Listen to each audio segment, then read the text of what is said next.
Okay, so we're just going to go through your note packet here. We're going to pick up at who were the Redeemers. It's on Unit 5, Section 2, A Change South, and Unit 5, Section 3, Rise of the Redeemers. So, the Counterrevolution is going to be a white reaction to radical Republican rule. So, the revolution part is going to be the radical Republicans taking control and transforming the South. The Counterrevolution is going to be white, unreconstructed Southerners bucking against the system that the radicals had put in place. So your first question, who are the Redeemers? Well, here you go. They're Southern Democrats that want to raise the South out of the humiliation of radical Reconstruction. There was an honor code that the South used, and it was slighted by the radical Republicans who stripped them of a lot of their pride and a lot of their traditions and beliefs. Things like not being allowed to vote, things like being excluded from certain offices and positions, things like being divided into military districts, and this whole idea of black inferiority that had existed for so long, and now those people that were considered inferior all of a sudden are on the same level as a lot of these white Southerners. So it's going to really stem out of a deep-seated hatred of the humiliation and the condition that the radicals have put them into. And the first thing they're going to try is the ballot box, and this is going to go with your second part here. What methods did they use to regain power? They're going to try registering voters. They're going to appeal to this idea that we're all white, so it's kind of a white pride idea, and then we're all Southerners. So this is not your job as a Southerner. This is not something that you should tolerate as a Southerner, to have these Yankee carpetbag governments walk all over you and to impose all these rules on you when they're not Southern. They don't understand our way of doing things.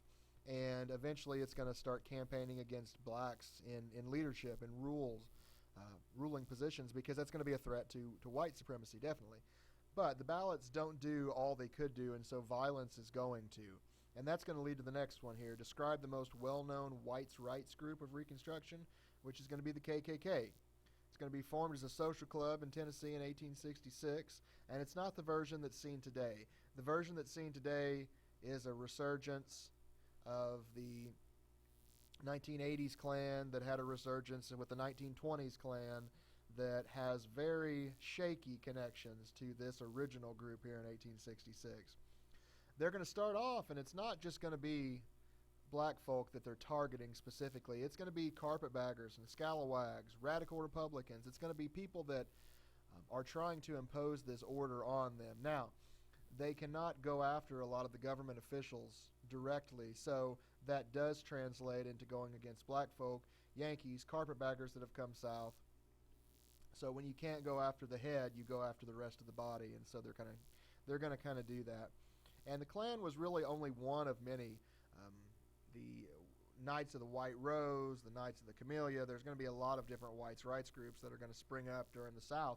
But the Klan's going to be the most enduring just because of its resurgence here in the 1920s. So, and we'll look at that as we get further into it. Now, the Klan's going to become so powerful that President Grant is going to have to try to decrease the power that the Klan is gaining here. And so what he does is he passes something called the KKK Acts. And that's going to happen in 1870 and 1871. And it's going to involve a couple key components here through these three laws. Number one, if someone interferes with voting rights, that's going to become a federal offense. So if you do not allow the black citizen, who is a citizen, given that right through the 14th Amendment, and who has the legal right to vote, giving that right through the 15th Amendment, if you keep him from voting, or any other individual, you will not be given a slap on the wrist. This is a federal offense, and you will be punished accordingly. All right. The Enforcement Act said that if you attempt to deprive another person of their rights, that's going to become a felony. So again, not a misdemeanor, not a slap on the wrist, a felony with time served. And it's going to give Grant the right to suspend the writ of habeas corpus and to use federal troops against the Klan. Now, the third part is the most extreme, definitely. And remember that the writ of habeas corpus was that right to know what you're being charged with. And so he suspends that. You essentially, it's martial law. You can be arrested for any number of reasons and held. And so federal troops can be used against the Klan, and it's effective. It does limit the power of the Klan in the South, and really kind of fizzles out and then doesn't see a resurgence again until, like I said, the 1920s. So, all right, lynching. Now, lynching is hanging by the neck until dead. It's the name for usually a mob-induced hanging.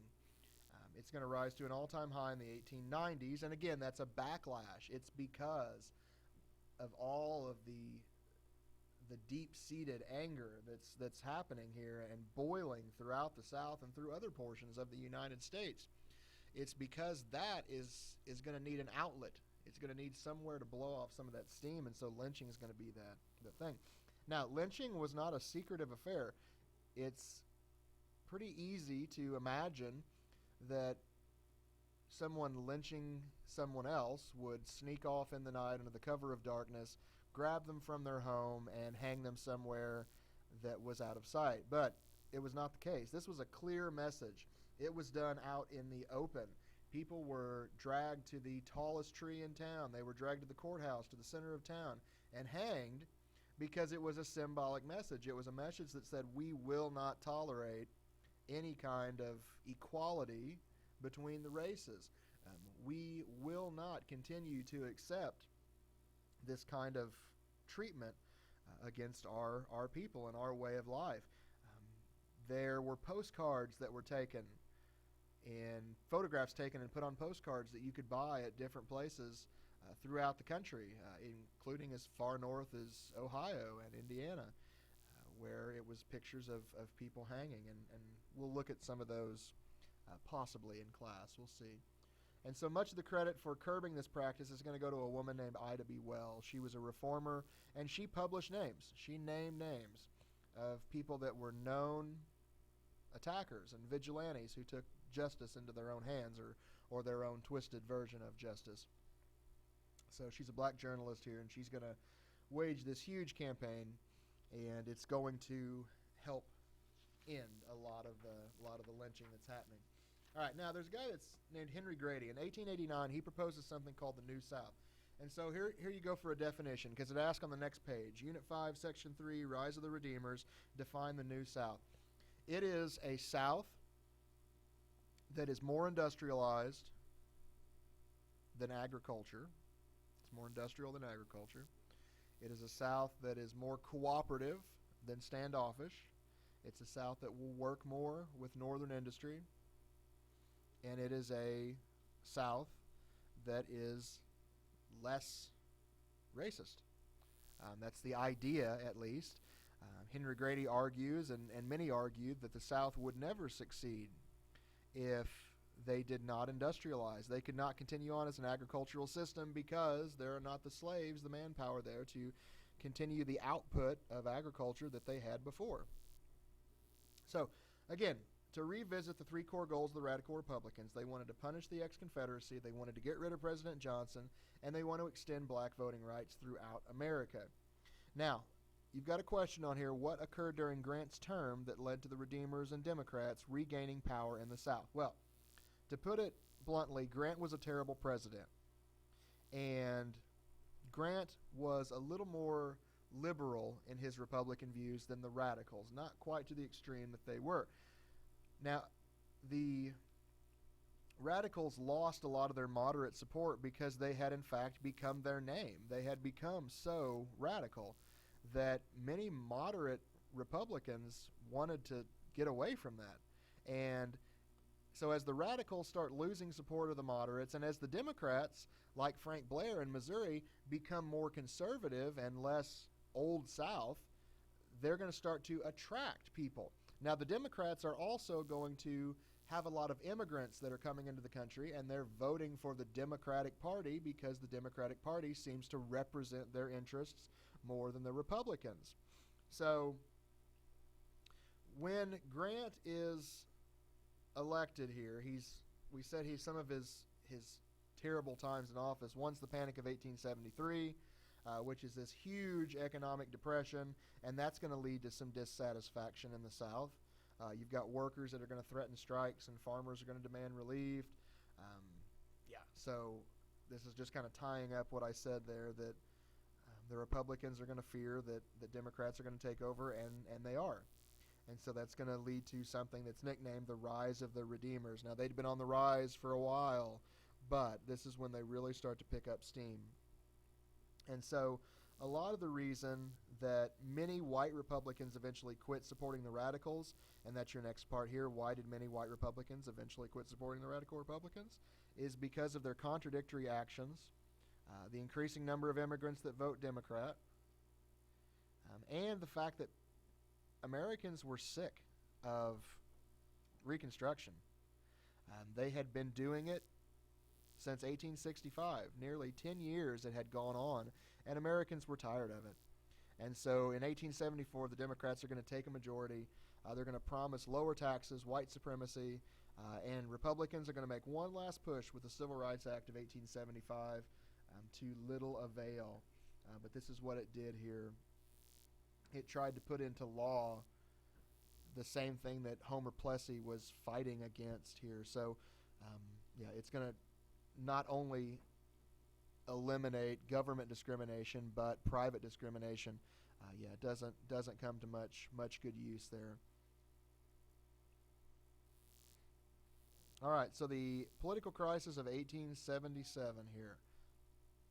All right, 1877, you've got two guys, Democrat Samuel Tilden, you've got Republican Rutherford B. Hayes. When the votes are counted, there's dispute. 4 different states claim different winners, and of course it's going to go to the Electoral College, and the Electoral College can't decide anything. Tilden does beat Hayes by 250,000 in the popular vote, but of course it's not the popular vote that matters. It is the electoral vote. And with those electoral numbers, 4 states can't declare the same winner, and they're challenged. And so a commission's going to get together. They're going to establish and declare Hayes the winner. Now, that is the political crisis of 1877. Here's the compromise. The Democrats, of course, are going to protest. So the Republicans and the Democrats are going to strike a deal, and that deal is going to include this. The Democrats are going to accept Hayes, a Republican's presidency, if, and only if, the Republicans withdraw all remaining federal troops from the southern states and let business get back to usual. So the political crisis of 77 is the dispute in the votes being counted. The compromise is going to be the deal here. The Democrats are going to accept Hayes' presidency if the Republicans would withdraw the troops from the southern states, and then everything is going to go back to business as usual. The slate's going to be wiped clean, and that's going to be the end of Reconstruction. Now, make sure that you go through and you answer all of the summary questions on here. Make the notes in your columns, which is just good practice, and review. All right, you guys are going to have a test coming up after we come back from Thanksgiving break, so don't check out totally. Look over all of your information, review everything that you have, and we will see you tomorrow. All right.